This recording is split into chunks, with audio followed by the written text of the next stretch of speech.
processes, and relationships, providing appreciation of the connections between the oceans, atmosphere, and land. Science on a Sphere has no moving parts, but instead uses computers to project animated images onto the surface of a large sphere. Now let's get started on a short series of scientific visualizations.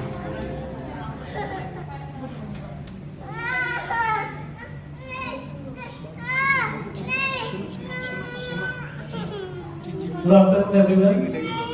National science centre के SOS show में आपका स्वागत है। SOS का full form science on sphere है। इस show में हम लोग galaxy, solar system, planet, sun and moon के बारे में जानेंगे। हमारे यूनिवर्स में लगभग 100 से 200 बिलियन गैलेक्सीज प्रेजेंट हैं। उसमें से हमारा एक होमलैंड गैलेक्सी है। उस गैलेक्सी का नाम है milky way. This is our first light, milky way Galaxy, जिसे हम आकाश गंगा के नाम से जानते हैं। मिल्की वे गैलेक्सी खोज गैलीलियो गैलीली ने 1610 ईस्वी में टेलीस्कोप के द्वारा किया था। इसका जो एक्चुअल शेप है वो है स्पाइरल सर्पिलाकार। हमारा सोलर सिस्टम जिसमें 8 प्लैनेट एंड सन मौजूद हैं, वो मिल्की वे गैलेक्सी का एक छोटा सा पार्ट है। अक्सर जो हम स्टार देखते हैं वो रात में देखते हैं। ऐसा कौन सा स्टार जो हम दिन में देख पाते हैं? सन। यह हमारा सन है, हमारे सोलर सिस्टम का मेन कंपोनेंट। इसे हम सोलर सिस्टम का हार्ट भी कहते हैं। सन की जो फॉर्मेशन हुई है वो गैसों से मिलकर हुई है, जिसमें मेजर अमाउंट में हाइड्रोजन एंड हीलियम पाए जाते हैं। सन के सरफेस पे आपको बहुत सारे येलो फ्लेयर दिखाई दे रहे होंगे। These are solar flares जिसमें कंटिन्यूअस न्यूक्लियर फ्यूजन रिएक्शन होता है और 2 हाइड्रोजन एटम मिलकर के एक हीलियम एटम फॉर्म करते हैं। अगर हम सन की ग्रेविटी की बात करें तो सन की ग्रेविटी बहुत ही ज्यादा हाई है, जिसकी वजह से जो बाकी के प्लैनेट्स हैं इसके चारों चक्कर लगाते रहते हैं। अगर हम मास की बात करें तो सन का मास हमारे पूरे सोलर सिस्टम का लगभग 99.99% मास अकेले सन ने ऑक्युपाई कर रखा है।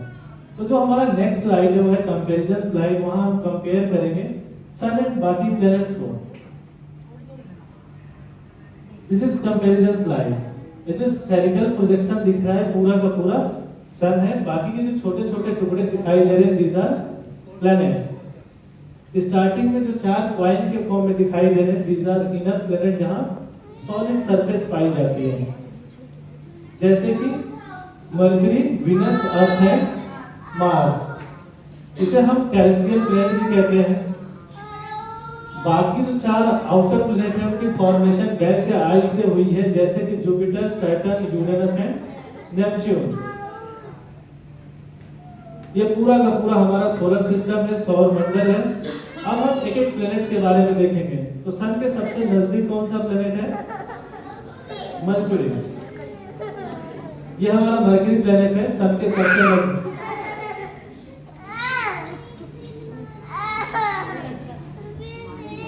और हमारे सोलर सिस्टम का सबसे छोटा प्लेनेट है। अगर इस सन के सबसे नजदीक है तो क्या है हॉटेस्ट प्लेनेट भी है? क्यों नहीं है? वीनस है, लेकिन ये क्यों नहीं है? क्योंकि यहाँ पे एटमॉस्फेयर नहीं पाया जाता। तो होता क्या है, जो सन की रेज है इसकी सरफेस पे आती है और टकरा करके वापस चली जाती हैं, रिफ्लेक्ट बैक हो जाती हैं। तो जो टेम्परेचर का उतार चढ़ाव होता है सबसे ज्यादा इसी प्लेनेट में देखा जाता है। दिन के टाइम बहुत ही ज्यादा गर्म और रात के टाइम बहुत ही ज्यादा ठंडा होता है।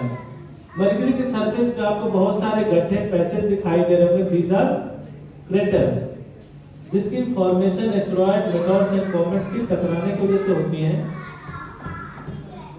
जैसा कि हम जानते हैं यहाँ पे एटमॉस्फेयर नहीं पाया जाता, तो जो क्रेटर्स का शेप और साइज होता है वो जस का तस बना रहता है जब तक कि दूसरा एस्टेरॉयड, मेटॉर्स एंड कॉमेट्स ना टकरा जाए।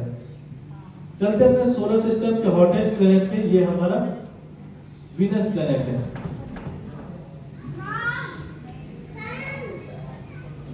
ये हॉटेस्ट इसलिए है क्योंकि यहाँ प्रेजेंट है एटमॉस्फेयर। एटमॉस्फेयर प्रेजेंट है green house gases, green house अर्थ।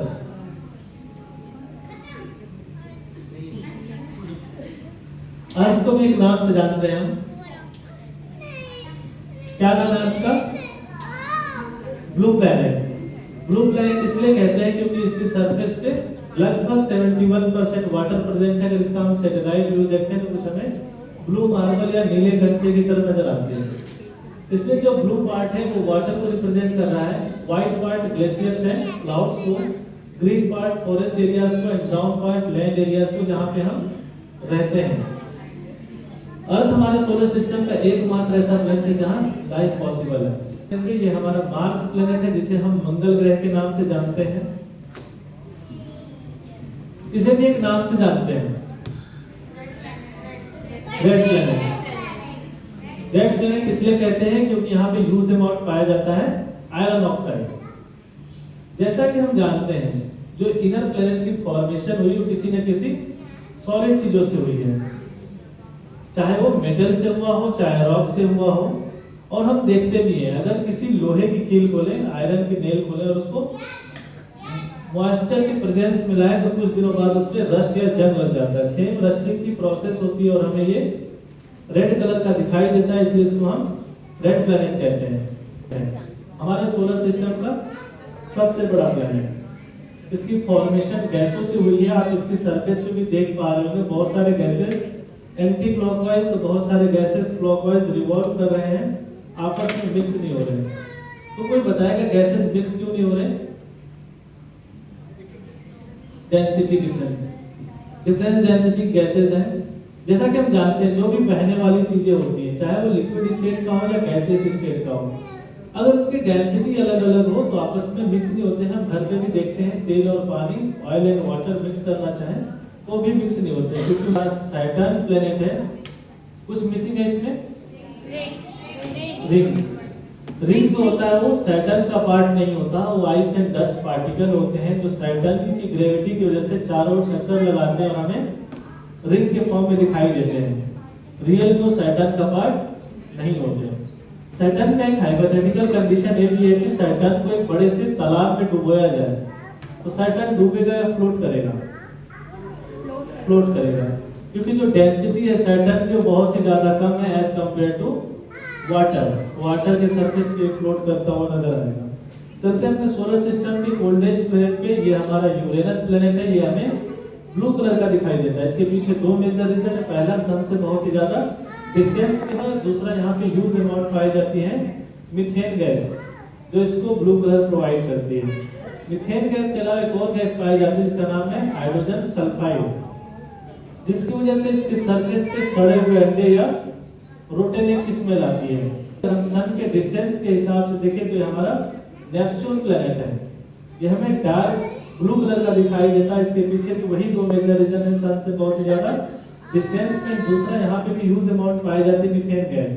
नेपच्यून के सरफेस पे आपको व्हाइट पैचेस रोटेट करते हुए नजर आ रहे होंगे, दीज आर नेपच्यून स्कूटर्स। अभी तक जो हम बात कर रहे थे वो प्लैनेट्स के बारे में बात कर रहे थे। अब चलते हैं अर्थ की नेचुरल सैटेलाइट पे। तो अर्थ की नेचुरल सैटेलाइट क्या है? मून। ये हमारा मून है। मून का साइंटिफिक नेम क्या है?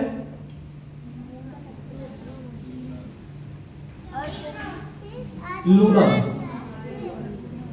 मून का साइंटिफिक नेम लूना है, जिसको हम लूनर एक्लिप्स से भी रिलेट कर सकते हैं। मून के सरफेस पे भी आपको बहुत सारे गड्ढे पैचेस दिखाई दे रहे होंगे। ये वही जैसा हमने मरकरी में देखा था, वही क्रेटर्स हैं। यहाँ पे भी एटमॉस्फेयर नहीं पाया जाता, तो ऐसा माना जाता है कि नील आर्मस्ट्रांग जी के फुटप्रिंट्स आज भी देखने को मिलते हैं। मून का हम एक ही पार्ट देख पाते हैं, ब्राइटर पार्ट। जैसे अर्थ के पास एक नेचुरल सैटेलाइट है मून, ऐसे सारे प्लैनेट्स के पास खुद का मून है। ऐसा कौन सा प्लैनेट जिसके पास कोई मून नहीं है? Mercury and Venus. मरकरी और विनस के पास कोई मून नहीं क्योंकि वो सन से बहुत ही ज्यादा पास है। सबसे ज्यादा मून कौन से प्लैनेट के पास है? सैटर्न। सैटर्न के पास कितने मून?